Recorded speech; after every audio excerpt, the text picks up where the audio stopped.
Menteri Keuangan Purbaya menegaskan tidak akan membuka peluang legalisasi impor pakaian bekas, meskipun pedagang thrifting meminta praktek tersebut dilegalkan.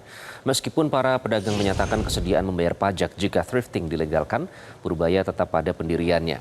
Ia menyebut hal itu tidak relevan selama barang yang diperdagangkan melanggar aturan. Purbaya menjelaskan alasan ekonomi dibalik sikap tegas pemerintah. Ia menilai dominasi barang asing di pasar domestik dapat merugikan pelaku usaha lokal. Ia melanjutkan pedagang sebenarnya dapat beralih ke produk lokal jika mampu beradaptasi. Saya nggak peduli sama pedagangnya. Pokoknya yang barang masuk ilegal, saya berhentiin. Saya nggak mungkin buka pasar untuk barang-barang ilegal kan. Tapi mereka bersedia untuk bayar pajak sekitar 10% gitu, itu gimana Pak? Bukan urusan saya, pokoknya masuk ilegal saya tangkap. Itu kan. Kalau Anda lihat cerita apa Al Capone zaman dulu, impor apa dari Kanada ke Amerika? Alkohol kan. Apa alkoholnya beracun?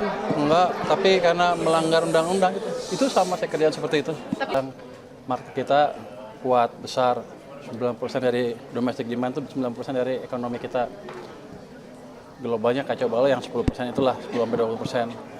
Kalau yang domestiknya dikuasai asing, dikuasai barang asing, apa untungnya buat pengusaha domestik selain pedagang-pedagang yang jumlahnya relatif kecil dibanding rakyat kita semua. Jadi saya memaksimalkan market domestik untuk pemain domestik. Nanti pedagang itu juga kalau mereka cukup cerdas memanage dagangnya bisa shift kan ke barang-barang domestik. Kalau mereka bilang jelek, nanti lalu aja bagus. Kan demand-nya akan ditentukan, demand yang menentukan kualitas barang. Kalau jelek ya nggak dibeli sama masyarakat. Sebelumnya pada saat pedagang thrifting mengadu ke DPR, anggota DPR Adiana Pitupulu mengungkapkan kekesalannya atas pelarangan impor pakaian bekas untuk thrifting oleh pemerintah. Menurutnya kehadiran pedagang pakaian bekas karena kegagalan pemerintah dalam menyediakan lapangan kerja untuk rakyatnya. Oke, saya sadar keinginan baik Pak Purbaya. Keinginan baik Kementerian Perdagangan.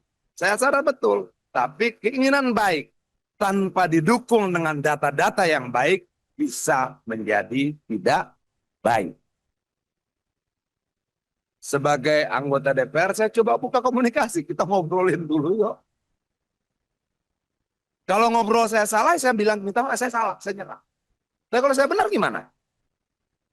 Itu loh. Kenapa secara garis besar tidak mungkin ada TKI, tidak mungkin ada pedagang asongan, tidak mungkin ada teman-teman yang berjualan thrifting ketika negara mampu melaksanakan amanat konstitusi, memberikan lapangan pekerjaan yang layak bagi kemanusiaan untuk seluruh rakyat. Jelajahi cara baru mendapatkan informasi. Download Metro TV Extend sekarang.